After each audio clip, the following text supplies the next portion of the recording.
Coming to you live from the Sheraton DFW Airport Hotel in Dallas, Texas. It's FoosTalk Live at the Texas State Championships of Foosball, marking the 30th year.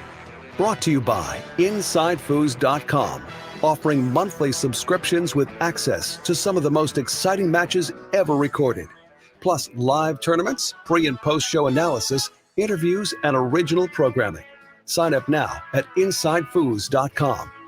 Also brought to you by ProtectoFlex, the world's premier safety accessory. Go to protecto-flex.com. Brought to you by 518 Prints, one of the best printers of promotional items, t-shirts, hoodies, and foosball apparel. Visit 518prints.com.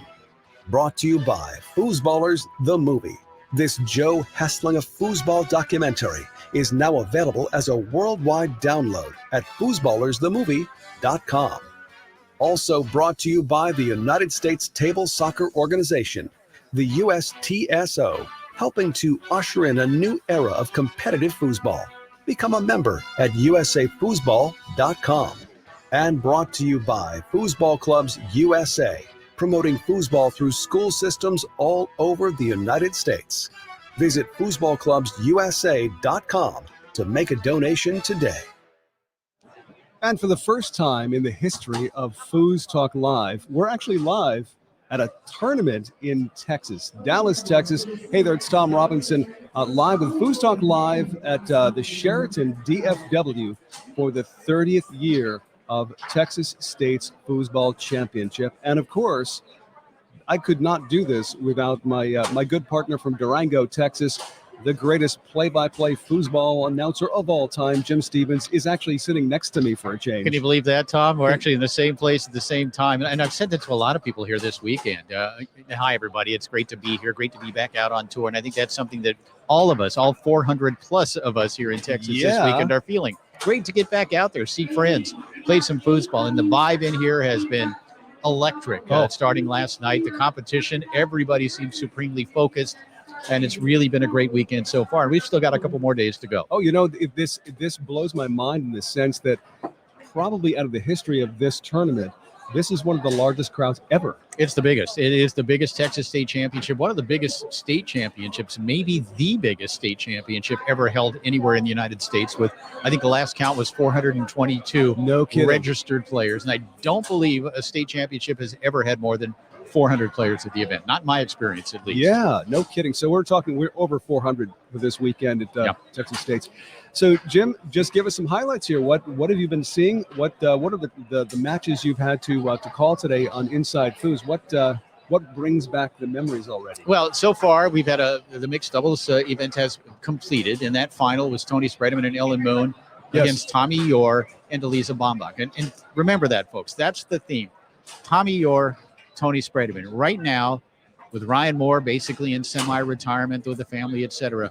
Right now, Tony Spredeman and Tommy Yor are the two best players on the American tour, and two of the very best players in the world, certainly. Right. And these matches, they're playing against each other. Tommy Yor got the best of Tony in mixed doubles.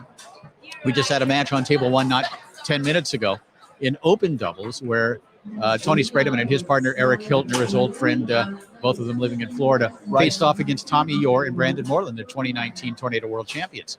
And Tony was incredible. Really? Tony knew. He remembered. He lost to Tommy and Elisa twice in mixed doubles. Yes. And you could just see the look in Tony's eyes as he faced Tommy in open doubles that he was not going to lose. He was not going to allow his team to lose. Was super high focused. And I think it's a building story, a building narrative as we move forward over the next couple of years. Tommy Yor versus Tony Spredeman is right now the best rivalry in the sport. And we're seeing it play out in mixed, in open doubles where it was all Tony and Eric, and then in singles, which we really are anticipating as well. What is the age difference here between Tony and Tommy? Now, what is it, 10 years? Something like that? A little over, maybe 12 years. I want to say Tommy, actually maybe more like 13 or 14. I want to say Tommy Yor is 21, 22. Gotcha. Tony Spredeman will be 36 this year. Yep. And the interesting thing, Tom, is that if you've ever seen Tommy Yor play, and I know you have. Oh, yeah. He totally modeled his game after Tony Spredeman. Well, I was going to say that there's like a mirror image when it comes to their technique, that far wall, pass, the lane. The snake shot, the walking snake, just the way they approach the game in general. And the other neat thing is that Tony really likes Tommy and has helped him, has mentored him, has given him tips, which only, we talk about, do you want to give away trade secrets if you're a great player? I think you do. I think you do want to kind of teach these young players. It's only going to make you a better player, right? Yes, exactly. And so I think that's Tony's thinking on it. But what a great rivalry it is. Tommy Yore, 2017, Clay Toomey just gave me a statistic. 2017, that's 4 years ago this weekend. Okay. Tommy Yore and his partner Sullivan Rue finished third in amateur doubles 4 years ago. I think that's the same year. That's amazing progress. It is. It's remarkable. I think in 2016, just before that, was when Tommy first kind of broke through and won the amateur singles championship at the Tornado Worlds. Yep. And then year by year, continued to improve. He was an amateur in 2016, 2017. He was a master by the time 2018, 2019 rolled around. And, of course, the world champion in 2019 with Brandon Moreland. That's extraordinary. No, it just seems like this story, like you're saying, is unfolding in front of our eyes. We'll see this drama continue for sure, certainly at least several years. I mean, you think about the longevity of a Todd Lafredo, who's gone on for decades. Can a Tony Sprademan match that? And will Tom Yore Jr. continue to trail him, or that's the question. That's the question. And right now, I think I think right now they're the two best players on the American tour. Okay. No offense to Ryan Moore, but Ryan's just not really getting out there and playing. Right. But right now they're the two best. They play at an extremely high level. But Tony, of course, with all that experience, Tony has played in more big matches over the last 15 years than maybe anybody in history ever has, outside Frederick Collignon, maybe. Sure. And so Tommy's still developing. He's still young. The skill level is there. Obviously, he knows how to win. He won the world championship with Brandon Moreland in 2019. But there's still some things to learn. Right. And Tony is going to make sure he learns them on the table, facing him head to head. We love rivalries, right? We love the storylines of rivalries. We love the drama. And, Lendl and Connors, or McEnroe and whoever. Well, I mean, any Borg, really popular major sport has that story, right? Even NASCAR. Yeah. The drivers, they seem like they hate each other, right? I would say on the table, these guys want to kill each other. They do. And if you saw the last match, and if you haven't, go to InsideFoos.com, get your subscription. Yes. But the look in Tony's eyes that he knew he had lost earlier to Tommy. But Tony was like a wild animal, a feral cat. He was just, the look in his eyes was just, I want to beat you, man. And Tony's always looking for some sort of motivation, right? Sure. And he was finding it here, and it showed in a 3-game sweep in open doubles against the world champions. So, but we're all kind of looking forward to singles when these two incredible singles players go head to head. And Tommy has beaten Tony a couple of times, never in a major. Okay. But at smaller tournaments. So what is the schedule for singles? What were we looking at there? I believe singles is starting early tomorrow, if I'm not mistaken. And again, I've been so busy around here doing my thing and helping to set up this amazing foosball ballroom, which I hope, folks, you've seen some of the pictures. I'm sure people have posted. Yes. It's remarkable. You have to see this. So it's coming, and we'll make sure that everybody knows about it. Look for Mark Torres to post some videos on the Inside Foos TV group. I understand Mark bailed out Live. on this tonight. It's not the same without Mark sitting next to us, but you know what? I think we're going to do this again tomorrow night for our normal time. And of course, Monday even might be an additional bonus episode where Mark may make an appearance. Yeah, of course. And we'll get some Mark, that's for sure. And Mark, of course, and I have been commentating matches all day long today. We'll continue into the evening and then tomorrow as well. Awesome. And we're going to try to get him over here tonight if we can. Awesome. Well, here's the thing I wanted to ask you about. I think because this is the first time I've actually been to the Texas States Championships. I've been to a couple of other tournaments, but what I noticed here is that everybody is so overjoyed to see each other. Yeah. They're so happy to be outside their domicile because COVID is finally lifting. There's this palpable energy in the air. People are just like, hey, how you doing? Everybody I've played against or played with today, we got into long conversations. Whereas in previous competitions, it's like, oh yeah, good luck, take care. This is extraordinary. It's a new world. It really is, and it's becoming more evident every day as we come out of what has been one of the more difficult periods of all of our lives, and certainly for the foosball community. Yes, foosball tournaments are, in many ways, the definition of a super spreader. Yeah. Oh, and we yeah. have seen some of that with Right. maybe some tournaments taking place too soon. But now everybody's getting a sense that, we're getting back to whatever normal is, whatever the new normal is. Right. They wanted to get out and play, wanted to feel this sense of community, being able to compete. And the energy is unlike anything I've ever seen. And I've covered more than 300 tournaments during my career. No kidding. And the energy here, the electricity yesterday in particular, when everybody first arrived, and suddenly there are 350, 400 people in the room. Everybody happy to see each other, to physically be in the presence of their friends and their competitors. It's really extraordinary. It's been special. And you have to, when you're here, even if you've never been here, you feel like you belong because everybody is just great. So I got to ask you, this booth that you guys put together for Inside Foos for the commentating this weekend, how long did that take to set up? I got here late Wednesday night, and I was down here at about 8:30 Thursday morning, beginning setup. And literally, because of the hotels being kind of short-staffed these days, usually we work with a big banquet team of individuals who help us build these things. Me and two other guys literally, physically built this. Ouch, man. And it took all day Thursday. I started to put together the equipment, which is a whole other job, right? Yep. On Thursday afternoon, Thursday evening, well into Friday. And then we launched our streams last night at about 7 o'clock Central Time. And I was it was like watching Chopped. You ever watch Chopped? Oh, yeah. The sure. show. It seems like every round, the chefs come down to the 5, 4, 3, 2, everybody. All right. Yeah. And that's kind of what it was here. We were cooking up this amazing arena that we built here. And it literally went down to the last minute and beyond, actually, because we continue to fine tune things. But it was a solid 30 hours of setting up over a 2-day period. Can I tell you, it looks like it took you 30 hours. I mean, it's amazing. It's such a wonderful setup. Probably one of the better ones you've had. It is. I think it's as good as anything we have certainly done in this country. The only comparison, and I've heard it from several players, including Robert Mares and Tracy McMillan and others who have experienced the World Cup. That's the only other comparison I have, is a World Cup type of setup. We've got the trusses, we've got the lights hanging off the trusses, we've got cameras up there. It's gorgeous. It really is something that is quite spectacular.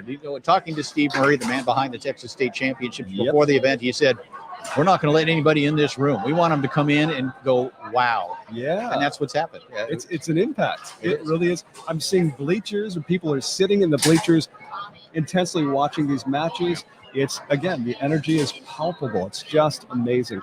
I got to say, I know that it's been tough to kind of get away and do our normal routine when it comes to the IPA, but I noticed you've had an opportunity to try one. I have. The gentleman, I want to say Bert Wilkinson. Yes. Who runs the Foosball in the 70s Facebook page, brought me a couple of IPAs from Arkansas, from the Ozarks, from Rogers, Arkansas. It's called the Ozark Brewery. It is simply called an India Pale Ale. Right. And it is a hard work, honest beer, and it's actually quite good. You bought the 6-pack in, and that's one of the neat things, and maybe you're going to enjoy this as time goes on as well. People like kind of sharing their local beer, sharing their local culture with us. It's a thing. It's what your community is all about, right? It's like, oh, hey, look what we've got. Oh, you think yours is good? Try this, right? For sure. By the way, Steve Murray, last night when I first came into the room after I landed, he walked over to me with a cooler with IPA. Dadgum IPA. Yeah. It's cooling. I'm going to try it at the right moment. So, but Dadgum IPA is a Texas IPA. Of course, you can find a good IPA in every state and now overseas as well. And so that's part of what's fun about being in the IPA club, so to speak, that you do get to try all these beers. I haven't bought a beer in about 3 years. Well, technically, I think, that makes sense. So Jim, give us an idea. What can we look forward to? What's going on with Inside Foos for the rest of this weekend? Well, of course, we've got 3 live streams at InsideFoos.com. Table 1 with Mark Torres and I, and some others. We've had others sit in with us, and we'll continue to. Tom Yor is here. Yep. I'm sure we'll get him up in the booth. Our old friend Brad Anderson as well. Oh, yeah. And a young man that we're working with now, who I think we're kind of grooming to become not only an interviewer, but possibly a play-by-play guy down the line. Keith Glenn out of Florida. He's great. He's a cool guy. Great dude. Super dude. Very talented. And so we're looking at him as a potential future play-by-play guy, maybe a guy that can do the early morning stuff as I sleep in a little. And Well, so you do deserve a break once in a while. I know I deserve one. I don't get any, but I do deserve one. But so we have table 1 on stream 1 with 7 cameras set up on it with play-by-play. Okay. We've got table 2 and table 4 on streams 2 and 3. 3 different streams of live play with all the great players here from Texas. Hopefully Awesome. all the finals as well. Working in conjunction with Jason Wicks and Bearded Wonder Foosball and Yeah. TornadoFoosball.com as well. So we've got that. Mark Torres doing interviews. We had a great interview earlier on with Sullivan Rue and Midori Kimura. Yes. Who are looking to team up and qualify for the World Cup. There are many Wouldn't events that be this something? weekend. We need to talk about that. Yeah, I mean, these are 2 of the best young players in the world, certainly on Tornado, maybe your top 2. Sure. But also very good multi-table players, members of the Team USA women's team that won in 2019 in Murcia, Spain. So looking for great things from them. But interviews, getting behind the scenes. Our editor, our Emmy-nominated editor, Noah Rosenstein, is here shooting documentary footage, getting interviews of the Rue family, among others, as he works on some of these projects. So there's another aspect, of course, of Inside Foos, which we may or may not be able to talk about currently, but there are some things in the works that have to do with documentary style production. There are, yeah. There's 2 or 3 of them that with topics that I think people will find interesting, with the drama, with the backstory, with the narrative that sort of really is fascinating. Right. One of them involving Trevor Park, for one. Trevor, who played in 10 finals before he won one. 10 finals. Yeah. That's a big story. And other things in the work. And I know many of you who have watched what we're doing on Facebook and YouTube and everywhere else have seen some of the results of what Noah Rosenstein can do. Yes. Mark Torres writes these things. Noah Rosenstein executes them. They're brilliant. They're great.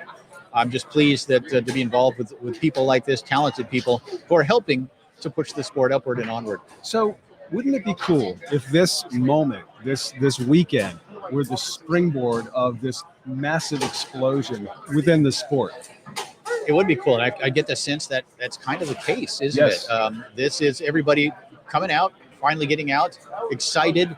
We've all had a chance to kind of look at where the sport has been for the last 10 or 15 years, and there's been some apathy. There's been some stagnancy. Yeah, absolutely. And no detrimental to anyone out there doing what they're doing. Everybody is doing what they can.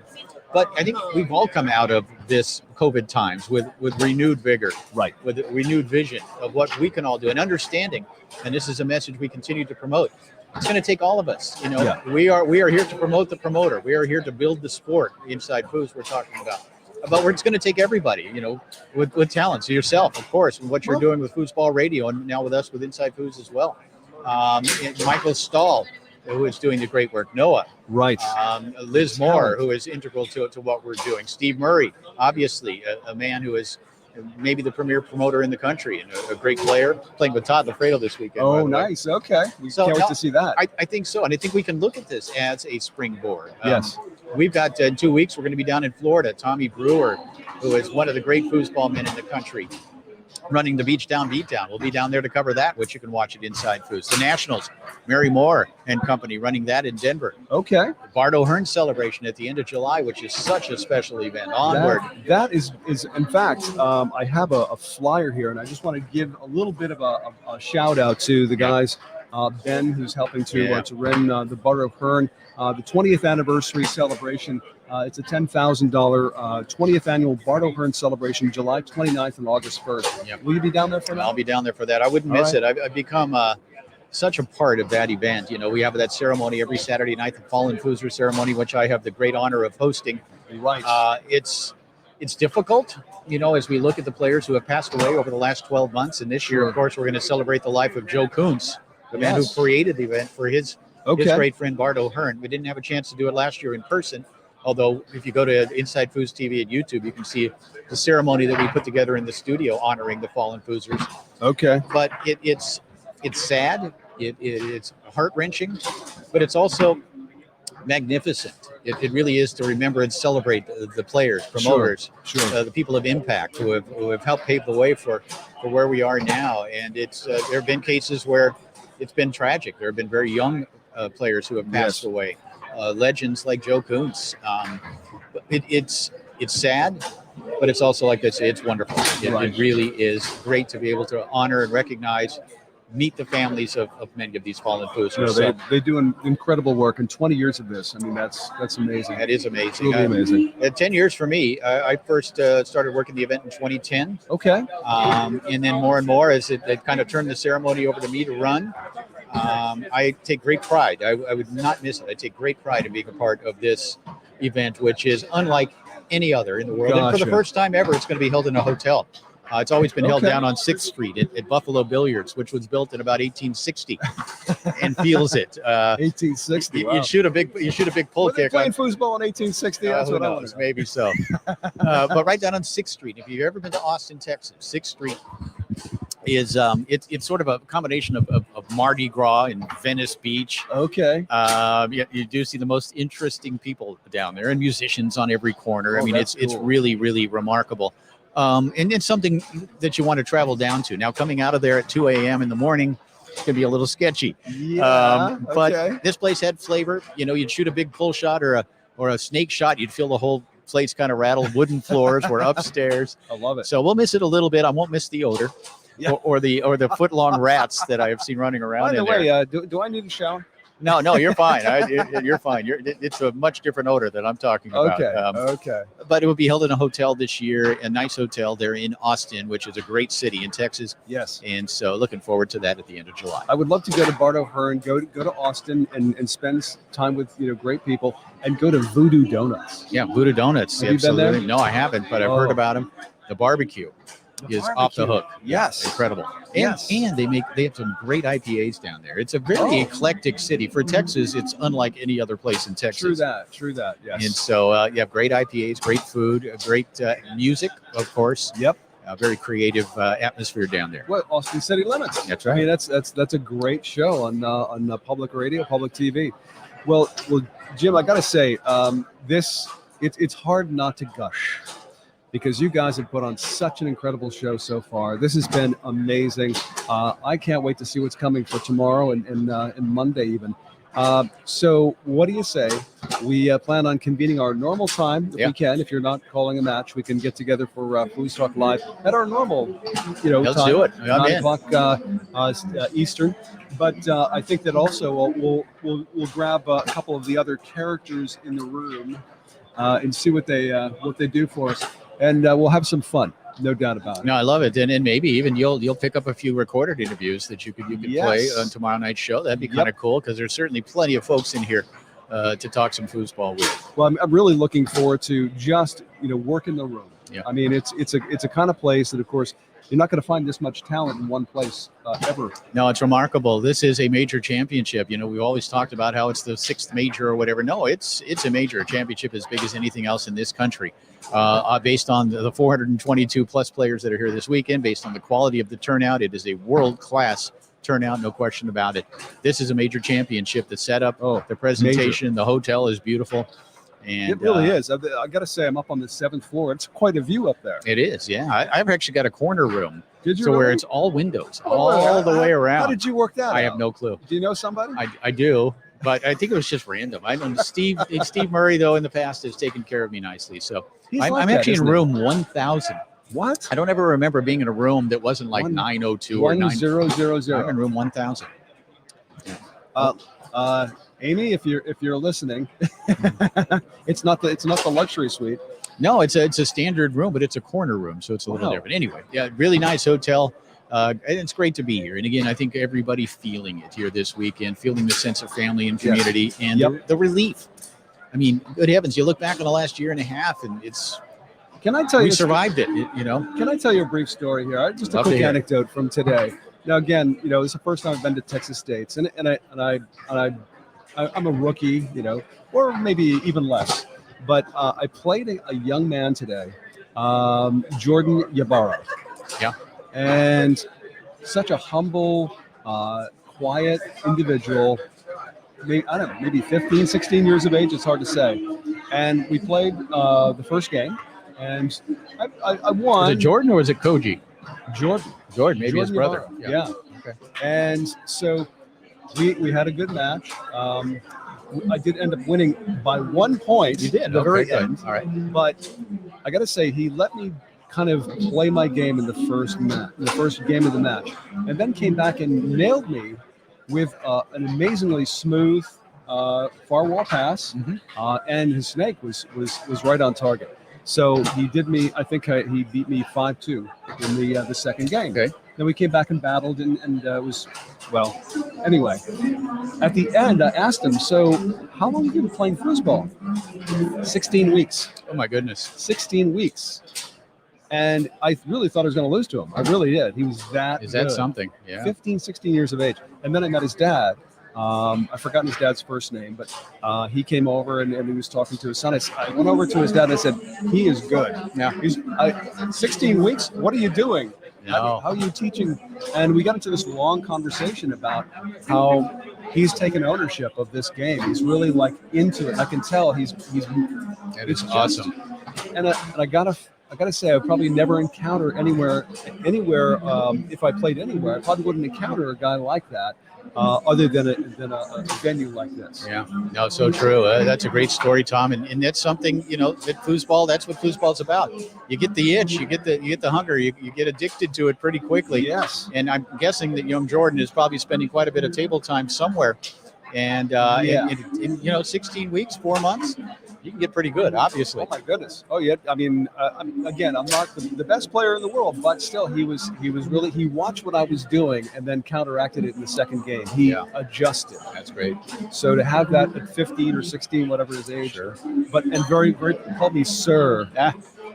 I know I'm old, but Very, very nice, and I'm sure his dad was very proud of him. Yes, and, absolutely. And we got like I say, we had a nice long conversation, and I look forward to seeing these guys again, over the weekend and just hanging out. Yeah. Now, a lot of kids here this weekend. A lot of the other thing too, and this has happened over the last few years. Almost every tournament I go to, I run into somebody maybe I haven't seen in 20 years from maybe the 90s, the second golden era. And people are coming back out. Our good friend Mike Green, right? Yes. Who was a big fan of the show. We had an interview with him about 80s foosball. And Mike's maybe played a little bit over the years, but he's here this weekend. He couldn't wait to get back out and play some foosball, see his friends. I think you're probably going to get a chance to talk to him live in person. Yep. And but you see a lot of that. A lot of people returning, a lot of people remembering how much they love foosball. Oh. And now maybe the kids are grown and maybe they're retired and they can get out and play. And get away for a weekend. By the way, it's the fountain of youth. Yes. Oh, it is, isn't it? The fountain of youth. It is. You can be in your 60s and play this game competitively. You can. I mean, obviously, there are great examples of that. Now, I don't know about fountain of youth for me. The 30 hours of setting this place up and then sitting there and talking and dealing with Mark Torres for a day and a half. I don't know. Just a couple IPAs and be all set. Yeah. You'll be done. You'll be all. Now, that's a heck of an idea. I think it's Beer Dark 30. Anybody? Check the time. It's 10:35 now. You're in the Central Time Zone, and perhaps we're ready. Although I've got a few more matches to do. As soon as they put something on table one for us. And folks, remember, InsideFoos.com, original programming, more than 600 archive matches, of course, live footage. Tom, if you subscribe to now, today at InsideFoos.com, not only will you get this event, both live and the recordings, 2 weeks from the Beachtown Beatdown will be live with the recordings, and then 4 weeks we'll be up in Denver with Mary Moore at the National Championships. It should be a lot of fun as well. Oh, yeah, no question. Looking forward to all the action coming, and we'll have it all for you. We'll talk about it. And we sure coming will. Up before every single tournament. So, Jim, let's talk again soon. It's Beer Dark 30. We'll seek out some Dadgum IPA. Dadgum. And we want to take the time to thank not only Steve, of course, Steve Murray and Don Wilson. Don Wilson here, the president of the USDSO, Jason Wicks, TornadoFoosball.com, and a man so integral in the development of this tournament over the last few years as well. Everybody who's anybody is here. Yep. Including absolutely. Tom Robinson, folks, in person, live. And Tom, thanks to you for what you brought to the sport over the last year plus with FoosTalk Live. It's been a growing sort of phenomenon that has really become a major part of the fabric of what American foosball, international foosball even is all about. So thank you for that. Oh, well, you know what? Now you're going to make me blush. But good thing it's radio. I always had a face for radio anyway. But no, Jim, let's talk again soon. Any other parting shots you have before we bid you a fond adieu? No, not a lot. One of the great things that I always find with my job is, it's a lot of work getting set up, getting prepared. Someday I'll have roadies. But once I get to the point where things are set, and I get to just sit down, talk about foosball, hang out with Mark Torres or whoever's up there with me, or you. And in this case, it becomes a lot of fun. It really does, and it's something I cherish even more than ever now. I think every moment of this experience here this week, and I'm just soaking it up and enjoying it, staying in the moment. Getting on table one to beat up on Mark a little bit. That's by the way, there's going to be a match. Was it tomorrow night? Is that what it is? Tomorrow, no, well, whenever you guys choose that you can actually handle. Clay Toomey, our producer and wizard, and I are going to play against you and Mark. All right. Here in Texas. We're ready for you. We're ready. Well, I'm ready for you. I don't know about Torres. Before. I don't know about Torres. And I got a beer for you. Right. No, I mean an IPA, sorry. Yeah, you'd better give us like 6 or 8 of them. All right, okay. I think we'll have some fun, but we'll get that on film. So Jim Stevens, once again, let's talk soon. It's FoosTalk Live, coming to you live from Texas State's Foosball Championship. An overwhelming number of people here, record crowd. We'll be back again on FoosTalk Live at our usual time on Sunday evening, but we'll also be joining you on occasion during the day tomorrow, and of course on Monday as well, just to give you all the latest details. Tune in to InsideFoos.com and watch the matches and listen to Jim do his thing. Jim, let's do this again. Thank you, Tom. Real soon. Thanks for tuning in to FoosTalk Live on location from the Sheraton DFW Hotel in Dallas, Texas for the Texas State Foosball Championships. FoosTalk Live is a product of Inside Foos, all rights reserved. Brought to you by Protectoflex, 518 Prince, Foosballers the Movie, the USTSO, and Foosball Clubs USA. FoosTalk Live will be back. In the meantime, we'll see you foozin'.